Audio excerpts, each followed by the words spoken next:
Slushy.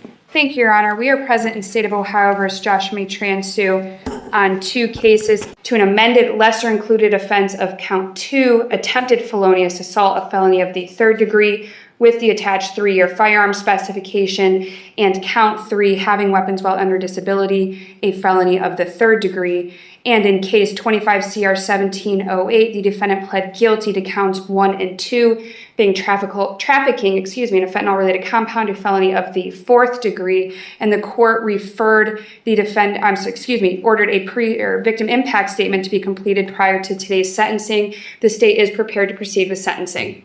The family would like to say something on his behalf, and they've elected one representative, Tia Cruz, to speak on his behalf. You'd like to have her speak now? Yes. Your Honor, my name is Tia, and I just wanted to speak on behalf of Josh. I know poor decisions were made, and I'm not here to excuse them. I only want to speak about the person I know behind the situation. Josh is one of the most genuine and funny and giving and caring people I've ever met. He has a big personality, and it brings light into rooms, and he makes everyone around him feel comfortable and loved. He's the kind of person who jokes around and makes kids laugh, and he tries to make people smile, even when he's struggling himself. I truly believe he is someone who never had the right guidance or environment growing up. A lot of people are shaped by the people around them, and unfortunately he spent a lot of time around the wrong influences and made choices that brought him here today. But I do not believe those choices define who he is at his core. What stands out to me the most is how much his children love him and need him. I believe he has a lot of potential that has not fully had the chance to develop in the right direction. He's not beyond saving, and he is not beyond change. I respectfully ask the court to consider not only his mistakes, but also the person he's capable of becoming, and the people who love him, and his other children who need him as well in their lives. Thank you for your time. Thank you, Tia. Mr. Deeb. Thank you, Your Honor. Thank you, Tia. Your Honor, when he's in his element with his family, he is respectable. He's someone they can rely on, and everybody says positive things about him. However, he put himself in situations, he maintains friendships and certain activities that obviously put him at risk, and that put him in this situation today. Originally, in speaking with Mr. Transu, knowing that the time involved and whatnot, he was emotional and didn't want to accept the writing on the wall. But as we talked more and more, and we went through the discovery, the pros and cons of the case, he was more rational and more accepting of everything, and he did accept responsibility. And we do have the agreement. We asked the court to go along with that agreement. He is dejected, but that's only because he sees that he's put himself in a situation where he has taken himself at a minimum 10 years away from his family. What we'd ask the court to do is tailor the sentence so that it would be a 3-year gun spec with a 2-year sentence on the attempted felonious assault and 3 years on the weapons without disability or under disability. It gives him the incentive to try and better himself. When I talk to him, we talk about his environment and how he puts himself in these positions. And it's the friendships he maintains, and he doesn't have many adaptable skills to work at. He's had jobs and he's worked, but he hasn't been able to support his extensive family because he has several kids. But he's going to take advantage. We talked about the programs in prison, the CDL program, Ashland University, and that's what we focused on. And he's looking forward to getting in there and making himself more valuable in the work community so he can live a law-abiding life, because all he knows is to go back to some of his old behaviors, and he's committed to change. And the length of time that we are talking about here will give him that time to accomplish a lot of those goals and to come out a better person. Thank you, Your Honor. So how are you requesting, and I know there's an agreed total sentence, but there's no agreement on how it's broken down, right? That's correct. So what is your request? 2 years on the attempted felonious assault, and I was unable to find any case law to say that that would be not mandatory. And 3 years on the weapons under disability, so it would be 3, 2, 3, for a total of 8. Is there anything you'd like to say at this time? Yeah. Okay. I would like to say a few things. First of all, I want to start by saying I apologize to the victim and the victim's family for who I may have hurted in the process of what happened. And I will forever be apologetic for what happened. And whatever sentence I get here today, I deserve. And I will take that time to go down there and better myself and be a better person for society, my family, and my unborn daughter. Thank you. Thank you. Mr. Deeb, is there anything else that you want the court to consider? No, Your Honor, not this time. All right, then I'll hear from Ms. Alessi first in regards to the, I don't know if you're speaking for both, or you're both going to? I'm just going to speak for both. All right, yes. then for the state of Ohio in both cases. Thank you, Your Honor. The state would ask the court to adopt the jointly recommended sentence of 10 years, 8 years on case 1536 and the 2 years on case 1708 consecutive to the 8-year sentence. The state would defer to the court as to the breakdown of the 8-year sentence. I know there was not a pre-sentence report in this case, so I think it's important for the court to know and understand the circumstances surrounding the shooting in this case. The defendant directed the co-defendant in this case to shoot at the intended victim, Tamar Badley. According to witnesses, the state intended to call at trial in this matter. The motivation behind that was to eliminate the victim as competition in a drug trade. They both were selling illicit drugs at the time of this offense. Although the victim was not physically injured in this, that outcome was sheer luck and to no credit of the defendant. The defendant ordered the co-defendant to wipe him down or walk him down, meaning to kill Tamar Badley. I think what makes this offense even more troubling is the setting and the relationship between the parties. At the time that the shooting occurred, the victim was not a stranger to the defendant. The victim's family at one point considered the defendant an extension of their family. They were someone he knew. They knew that they trusted. The house where the shooting occurred is actually an address where the defendant listed as his home address at one point. At the time of the shooting, there was numerous people outside on the front porch that was in the direction of where Tamar Badley was standing. In fact, they would have been behind where the victim was standing and where the co-defendant was ordered to shoot. Although the defendant was not physically holding the gun at the time of the shooting, the defendant drove the co-defendant there. He began the verbal altercation with the victim. He ordered the co-defendant to shoot. After the shooting, he fled. He hid the firearm. And the state believes, and even the family believes, that if not for the defendant, this shooting wouldn't have even have happened. The co-defendant did not know anyone at the residence. He did not know the victim.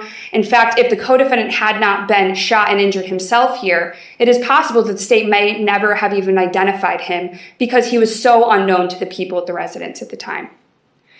The defendant has a lengthy criminal record. He has juvenile adjudications for burglary, a felony of the 3rd degree, trafficking in marijuana, a felony of the 5th degree, and robbery, a felony of the 3rd degree. He also has 3 prior prison numbers. In 2015, he was sent for 14 months on a carrying concealed weapon charge, a felony of the 4th degree. In 2017, sale of counterfeit drugs, a felony of the 5th degree. Again, in 2018, out of Ashtabula County, trafficking F3 and trafficking F4. According to Oleg and prior prison records, the defendant is a known heartless felon gang member. Not necessarily, he was not on bond in our case, but he committed the trafficking offenses in the other case before the court today, and the defendant has the pending charge of felonious assault in Cuyahoga County that occurred in October of 2025. There's been no conviction in that case. Like I said, there's no conviction, but I think it's worth noting that the defendant has continued to engage in the drug trade and commit offenses of violence. When were the drug cases committed? March of 25. And Cuyahoga case was later that year? Yes. Okay. So the state would ask you to impose the jointly recommended sentence of 10 years. In regards to jail time credit, on the drug case, the defendant has 4 days, and on the attempted felonious assault, the defendant has 61 days. Does the 4 days on the drug case overlap at all with the felonious? No. So they're separate? Yes. As for recidivism factors in both cases, the court finds the defendant has an extensive history of juvenile delinquency adjudications as well as convictions as an adult. He has served multiple prison terms before. He has not responded favorably to previously imposed sanctions. violated his bond and failing to appear. No factors indicate recidivism is less likely. The court will impose a prison term on the lesser included offense of count 2, attempted felonious assault, of 2 years in prison. I guess it'd be 24 months in prison. This sentencing hearing involved Joshua May Tran-Soo, a defendant who appeared before the court after pleading guilty in 2 separate criminal cases involving attempted felonious assault with a firearm, weapons offenses, and drug trafficking charges.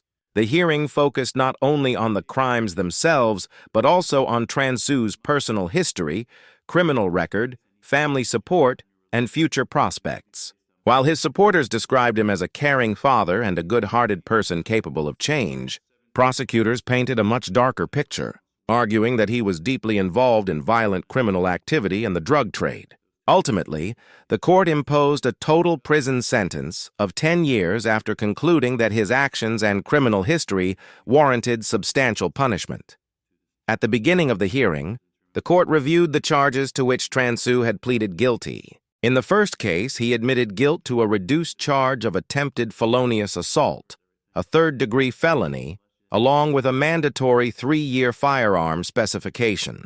He also pleaded guilty to having weapons while under disability, another felony offense. In a separate case, he pleaded guilty to 2 counts of trafficking fentanyl-related compounds. These pleas resolved multiple serious charges and avoided a trial. Before sentencing, the court also considered information gathered through victim impact materials and other sentencing documents. Because the hearing would determine how many years Tran-Soo would spend in prison, both the defense and prosecution were given an opportunity to present arguments and character evidence. The first person to speak on Tran-Soo's behalf was a family representative named Tia Cruz. Her statement focused on the man she knew personally rather than the crimes that brought him before the court. She acknowledged that poor decisions had been made and did not attempt to excuse them. Instead, she described Tran-Soo as a caring, generous, and loving person whose positive qualities often went unnoticed because of his legal troubles. According to her, he had a personality that brightened rooms, made children laugh, and helped others feel comfortable. She explained that despite his mistakes, he was someone who genuinely cared about people and often tried to make others smile even while dealing with his own struggles. Tia argued that Tran-Soo's upbringing and environment played a major role in shaping the decisions that eventually led him into criminal behavior. She suggested that he had spent much of his life surrounded by negative influences and lacked proper guidance while growing up. However, she firmly believed that his mistakes did not define who he truly was. She emphasized that his children needed him in their lives and urged the court to look beyond the crimes and consider the potential he still possessed. In her view, Tran-Soo was not beyond redemption and deserved the opportunity to become a better person in the future. Following Tia's statement, Tran-Soo's attorney expanded upon those themes. The defense lawyer acknowledged that when Tran-Soo was surrounded by family and positive influences, he behaved very differently from the image presented by the criminal cases. According to the attorney, family members consistently described him as dependable, respectful, and supportive. However, the lawyer also admitted that Tran-Soo repeatedly placed himself in dangerous situations by maintaining relationships with the wrong people and participating in activities that exposed him to criminal influences. The defense explained that when the reality of the charges first became clear, Tran-Soo struggled emotionally and found it difficult to accept the consequences he was facing. Over time, however, after reviewing the evidence and discussing the strengths and weaknesses of the case, he became more realistic about his situation and ultimately accepted responsibility for his actions. The attorney argued that this acceptance of responsibility should be considered by the court during sentencing. The defense then turned its attention to the proposed sentence.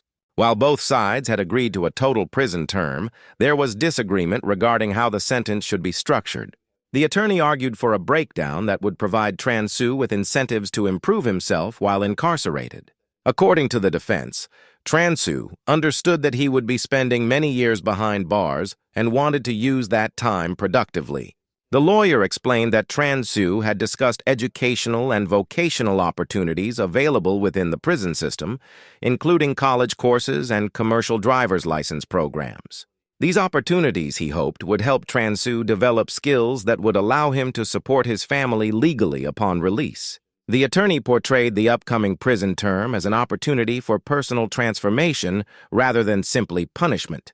He argued that if Tran Su committed himself to self-improvement, he could emerge from prison as a more responsible and productive member of society.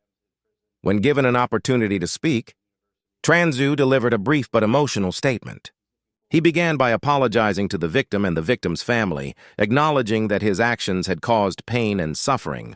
He expressed remorse for what had happened and stated that he would always regret the harm caused by his decisions. Unlike some defendants who attempt to minimize their conduct, Tran Su accepted that whatever sentence the court imposed